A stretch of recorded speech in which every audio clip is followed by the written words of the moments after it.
Hi, I'm Max Keiser, and this is the Keiser Report. Looking ahead to 2011, one has to ask oneself, will America suck as bad in 2011 as America sucked in 2010? I'm looking at this Bradley Manning story, presumed source for the WikiLeaks Cablegate, just because this guy embarrassed Hillary Clinton and proved that she was an incompetent bureaucrat. The U.S. is torturing them. That's right, they're torturing a U.S. citizen. It's come to that. Let's get more on how badly America sucks. Let's bring in Stacy Herbert. Hello, hello. Max, I have some really good headlines, okay, in the preparation for the new year. I want you to start paying attention to these sort of headlines for what we're going to see for 2011. Why the United States of America is broke. Tell me, oh great one. Well, it turns out that one of the major reasons why the U.S. is broke is, you'll be shocked to hear this, military spending. $700 billion in 2009 was spent on the military. Now, for some reason with America, you then have to include the proviso, the $700 billion was just the on-balance spending costs. You have to actually double it if you want to count the real costs of the military, including the wars, the two wars ongoing. Well, there's also Yemen and Sudan and Pakistan. All of those wars are not included on their balance sheet for some reason, nor is the cost of actually providing medical care for the injured soldiers. So war is the number one reason. Well, why would they include everything on the balance sheet? You know, the war profiteering industry mimics Wall Street. They are generated by fees, not by freedom, but by feedom. America is a great global imperial feedom. They go into countries, blow it up for the fees that they pay the military contractors and the hardware providers and the software providers to go commit genocide in various countries for a fee. Of course, keeping it off the balance sheet means that a lot of the underlying corporations who are involved in this pogrom get to pay themselves huge stock option bonuses because the liabilities never hit their balance sheet. Again, another lesson learned from the warmongers on Wall Street. The next headline, Max, is America a plutocracy? So this is Francis Fukuyama, and he's asking if America is a plutocracy, and basically he says yes. We mean by plutocracy not just rule by the rich, but rule by and for the rich. We mean, in other words, a state of affairs in which the rich influence government in such a way as to protect and expand their own wealth and influence, often at the expense of others. Well, he doesn't go far enough. It's beyond a plutocracy, it's a kleptocracy. In a plutocracy, it would mean $1, one vote. If you had $1 million, you have the equivalent of 1 million votes. If you have $1 billion or many billions of dollars like the Koch brothers do, you can vote billions of times, change the law so that the government now supports your environmental holocaust movement with your underlying oil and gas industries and everything else that those guys are involved with. Plus, you can pay the media to broadcast propaganda in America on Fox News saying there's no such thing as man-made climate change or global warming. So that's one thing you can do with a plutocracy. But it's beyond a plutocracy, Stacy Herbert. It's a kleptocracy. So it means that if anyone's earning $1 in America, that means that $10 are being stolen from them from the kleptocracy, and those people who earned $1 now have an additional $10 in debt. That's the difference between a kleptocracy and a plutocracy. Yes, and he actually points out that part of the reason is taxation. He says, quote, the most dysfunctional societies in the developing world are those whose elites succeed either in legally exempting themselves from taxation or in taking advantage of lax enforcement to evade them, thereby shifting the burden of public expenditure onto the rest of society. But as we've been talking about, Max, on the Keiser Report, it's not just public expenditure like highways and hospitals that the poor, or rather the bottom 99.9% are forced to pay. But also we're paying that 0.1%. We're paying for their crime wave. As we've seen through the last 2-3 years of this financial crisis, we've been paying for their crime wave out of our taxation, which they're, of course, refusing to pay. Well, often you hear from the conservatives or from the Coke bots like Mike Savage or Rush Limbaugh or that knucklehead on Fox News, what's his name, who's always shouting all the time, unlike me, who's more of interested in good decorum, Bill O'Reilly. They say, oh, the rich pay most of the taxes, which is it's completely false because, of course, they're only talking about reported taxes. As we know, most of the S&P 1000 last year did not report taxes, did not record taxes because most of the income they get is go through offshore entities where they don't really declare any taxes. In the UK, of course, there's a huge pushback against companies like Arcadia, run by Philip Green, and Vodafone. Finally, the youth in the UK figured out that, hey, they're not the ones who should be absorbing all this cost. They're pushing back and getting Arcadia and Philip Green and Vodafone to actually pay the taxes owed instead of just going through these offshore tax havens. Let's move on, Max, though, to the next headline, because we have the global kleptocracy is not possible without a very integral player in this whole scheme is the IMF. And I want to talk about this because this is a big story, and it's a big story going forward, because one of the themes we've been talking about is we said last year at this time, we warned about the emergence of a global currency war.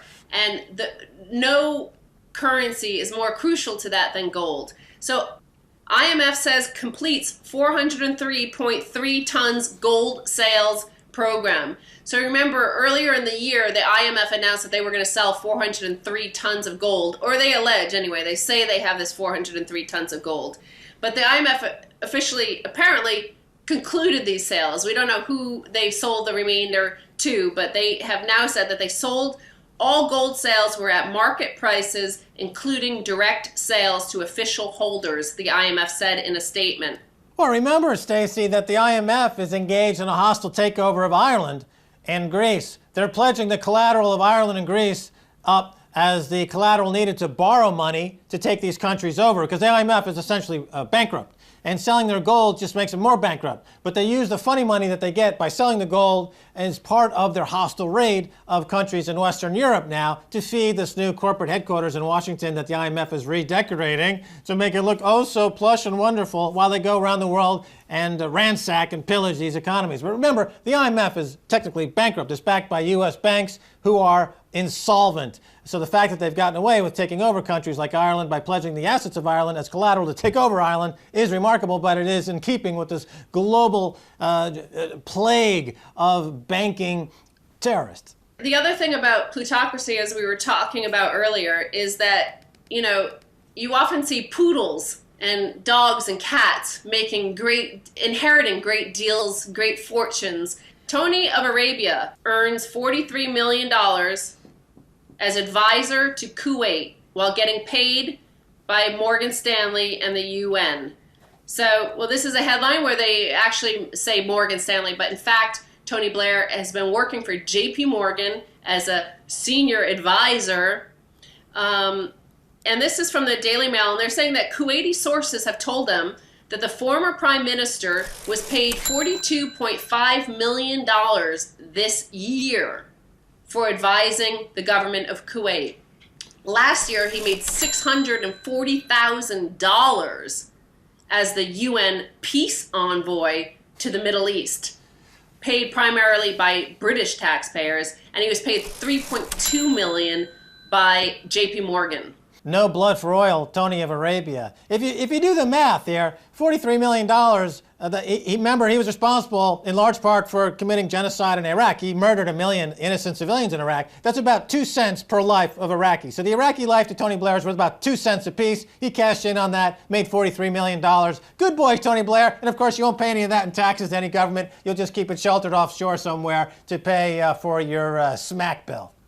And so finally, Max, we're moving on to, we've mentioned Greece and Ireland, and we've mentioned them many times in the last year.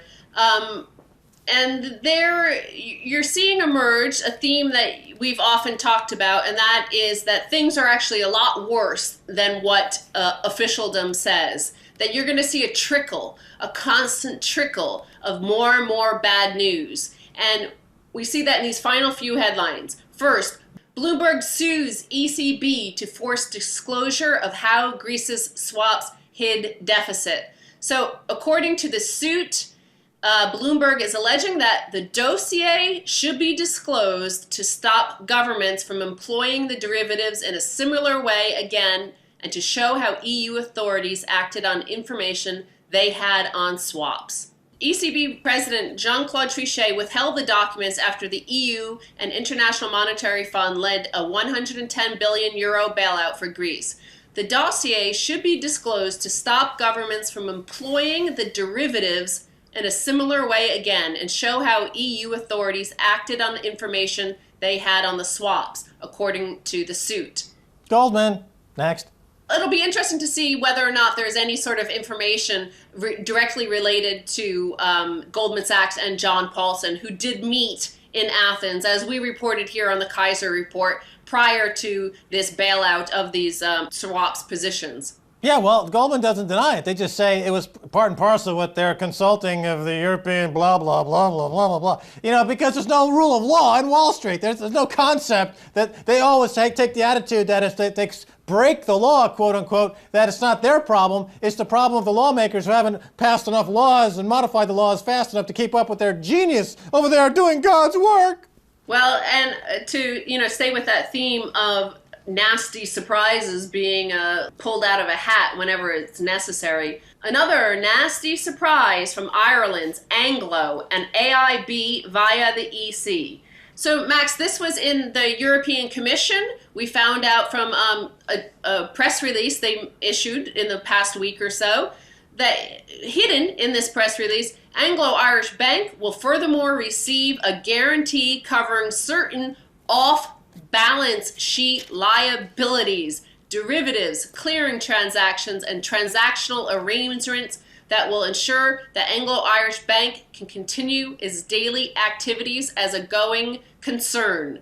So we know about the on-balance sheet cost to the Irish taxpayer of Anglo-Irish, and that is about, 70 billion euros. Now, the European Commission alludes to off-balance sheet derivative costs that they are covering at the moment. I called this. I've been calling this for 2 years. Even Gordon Brown, in his recent book, which he was talking about on TV, he talks about the shadow banking system. The shadow banking system has trillions more in debt that they have yet to disclose that they're using as a way to extort more cash from the citizens via austerity measures so that the bankers can enjoy salaries and bonuses until these governments shut down these banks and start new banks with clean balance sheets and non-corrupt executives who are not terrorists. This problem will continue for years. They will always show more debts. There's another 20 trillion of bad debts to go through. Every quarter. Do we have to go through this every quarter? Or they say, we just found another trillion in debt, more austerity measures, more bonuses, more salaries. When are we going to get smart and wake up and figure out that these guys all need to be fired, tried, hung, burnt, and gotten the way out there? They're all freaking terrorists. What are you doing? What are you doing? Did you catch that? Should I do one more for the new year? What are you doing? You know what I'm saying? What are you doing? They're holding a gun to your head in the US and in Britain and in Western Europe, and you're sitting there playing with your pud. Why don't you wake up and do what you're supposed to do and what you were elected to do? Well, Max, one final little headline on that of this pulling the bad news out of the hat, and this one was pulled out during the quiet period when all of Brits were away for holidays. Not that they really needed to know this, but UK recovery weaker than thought, official data shows. The UK's recovery over the first 9 months of 2010 was not as strong as first thought, the Office for National Statistics has revealed. Yeah, and Vince Cable can't dance either. All right, Stacy Herbert, thanks so much for being on the Keiser Report. Thank you, Max. When I come back, I'll be talking with Ellen Brown and her ideas about reforming the banking system for real. Don't go away.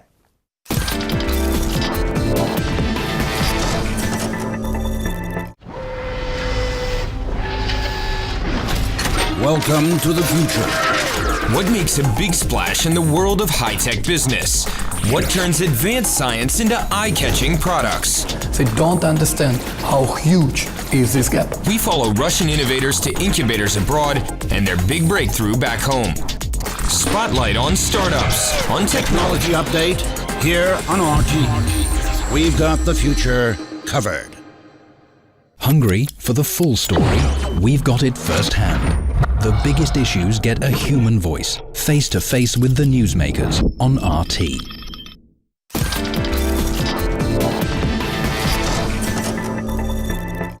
Hi, welcome back to the Keiser Report. Time now to speak with Ellen Brown. She's the author of Web of Debt. She's got a new piece out, Austerity Fails in Euroland. Time for some deficit easing. Welcome to the Keiser Report, Ellen Brown. Thanks, Max. Tell us about this deficit easing.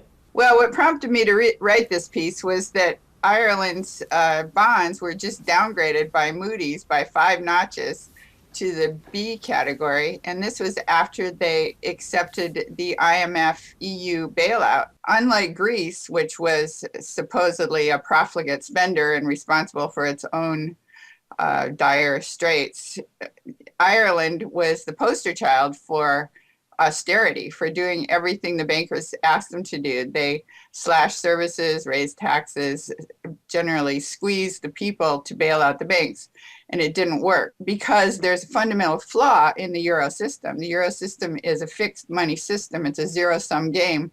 There's no one that can create more money in order to allow the growth and the profits that are necessary in order to generate more taxes so that governments can bail themselves out of debt. So they're all in debt. And there's nobody that they can borrow from except each other. So they're all going down together. So now your solution going forward would be, I guess, first of all, for Ireland and these other countries to simply default on the debt now because they're never going to pay this debt and they're never going to create enough phony Ponzi scheme money to alleviate the austerity measures. So it's just default, right? That certainly worked for Iceland, which is now back showing positive growth. But I did suggest a couple of other solutions as well. One would be something on the order of quantitative easing, which would have to be undertaken by the European Central Bank, which is the only entity in the euro system which is allowed to actually generate more money. So the solution I was suggesting was called deficit easing. But another solution, which I like a lot, would be to mimic the Bank of North Dakota. In the U.S., of course, the U.S. states are in the same position as the Euroland countries, which is that they cannot print their own money. But what they can do is own a bank. Only one state actually does this. That's North Dakota. It's also the only state that is showing a major surplus, while virtually all the other states are in deficit, and many of them are in desperately bad straits, like California, which is my own state. So North Dakota has its own bank, and therefore they have their own credit machine. So you don't actually have to print money. You can generate credit with a bank. Virtually all of our money today is created by banks anyway. So if the state itself had a bank, or the country, in Ireland's case, had its own bank, it could be lending to itself. For one thing, Ireland could refinance its debt, which it's now paying almost 6% on. It could refinance it at 0% because it would be the bank, so it would get the profits back. So effectively, it would be paying 0%. Right. So you're talking about a bailout with currency that's not interest-bearing currency. And this goes back historically in America. There have been instances of non-interest-bearing currency used. And as you point out in North Dakota, this is a similar plan in that the banks in North Dakota have the ability, as you say, to create their own credit machine, which is not in the service of an outside interest, but is purely there as a utility to facilitate the economy within North Dakota, correct? And that's the secret to, if you're generating your own credit, you don't want to be issuing money to pay off a foreign debt. That's where countries have gotten into trouble and gone into hyperinflation, like Zimbabwe or like Germany in the 1930s, or I'm sorry, the 1920s. But if you just create credit for your internal purposes, in other words, for your own infrastructure, so you create the credit to pay the workers, pay the materials, to build the thing, to generate the profits, which will then pay back the loan, that is a sustainable system. That's an internal currency that is required in order to have growth in the system. Okay, so in the example of Ireland, and I would assume Greece, the government could simply create a new bank called the New Bank of Ireland, start floating money that's non-interest-bearing money to liquefy the economy. And at the same time, I would imagine that they would want to prosecute the bankers that in fact bankrupted their country, and they are free to do so because they're no longer being held hostage by the interest-wielding banking thieves who are basically holding the entire economy hostage. The reason we call them too big to fail is there's no alternative. But if we set up an alternative, if we set up an alternative banking system, we could let them fail and just move over into this more efficient, sound, sustainable system. All right, so let's just talk about what the damage that the Fed's quantitative easing program will do. They're doing it in the U.S., they're doing it in the U.K., they're doing it around the world. The ECB is rumored to be exploring its quantitative easing. So just to review what's happening here, the bank is taking an economy that is loaded with debt that can't be paid back, and they are encumbering these economies with more debt. So, does that make any sense, Ellen Brown? Well, I would say yes and no. That's what's happening in Ireland. They're being encumbered with more debt, and they have no way of getting out of it. The IMF is encumbering them with more debt. What the U.S. is doing, what the Federal Reserve is doing with quantitative easing, is putting some more currency out there. What you have to understand is that all of our money is generated as debt. And when private debt collapses, public debt must expand in order to maintain a constant money supply. And that is one of the mandates of the Federal Reserve. But we can't increase our debt anymore. Our debt has increased by 50% in the last 4 years. And the total paid in interest has stayed the same. And the reason is that interest rates were pushed to ridiculously low levels. And that's what's caused the carry trade and many bad things. But if you could finance your debt interest-free by going through your own central bank, which is what quantitative easing is, or what QE2 is. QE1, I agree, was a bad idea. I mean, it only served the banks. But QE2 actually helps us because it allows us to fund our deficit, which is a budget that the Congress has already set. I mean, they're going to issue those bonds, whether the Federal Reserve buys them or somebody else buys them. But if the Federal Reserve buys them, then the interest is rebated to the government, and it's effectively funding our debt interest-free. And I would say Ireland could do the same thing if they set up their own central bank.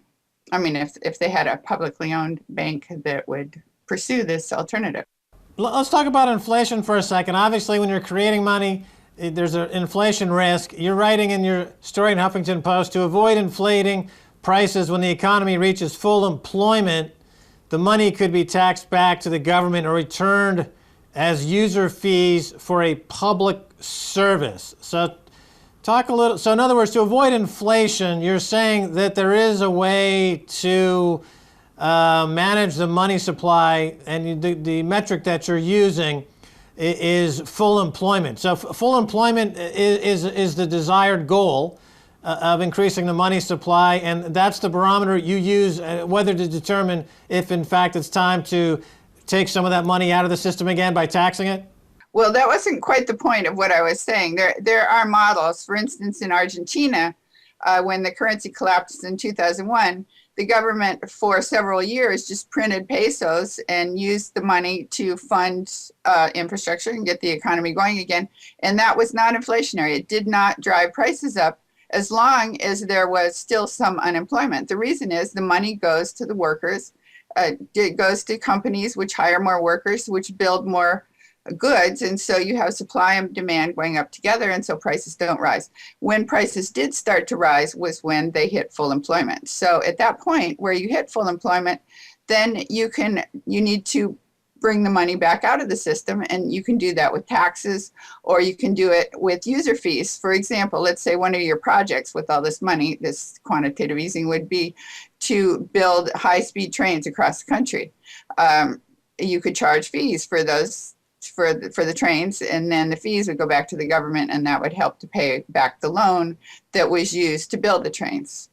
Now, your model, Ellen Brown, is very centered on employment and jobs and wages. And look, you're looking at the central banking system in terms of a way to, let's say, provide more egalitarianism in the system, and to avoid, it would appear, the excesses of when you have just a few bankers controlling the money supply and then draining off most of it for their own ends and claiming that there's a trickle-down effect that will trickle down to the wage earner at some point. But you're taking the opposite approach. You're saying central banking works, but if you focus on the wage and the worker, you can create more of a balanced system, and you can always tweak the flow of cash, but your emphasis is on the worker and is on the wage. So the argument to that would be that you are somehow squeezing out entrepreneurialism.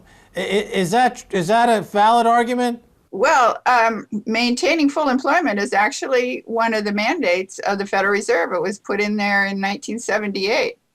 Yeah, and there's talk right now about removing that clause because they feel that the Federal, and this is why I brought it up, because there's talk about removing that clause now and that mandate of the Federal Reserve. But Ellen Brown, thanks so much for being on the Keiser Report. Thank you, Max. All right, that's going to do it for this edition of the Keiser Report with me, Max Keiser, and Stacy Herbert. I want to thank my guest, Ellen Brown, author of Web of Debt. If you want to send me an email, please do so at keiserreport@rttv.ru. Until next time, this is Max Keiser saying bye, y'all.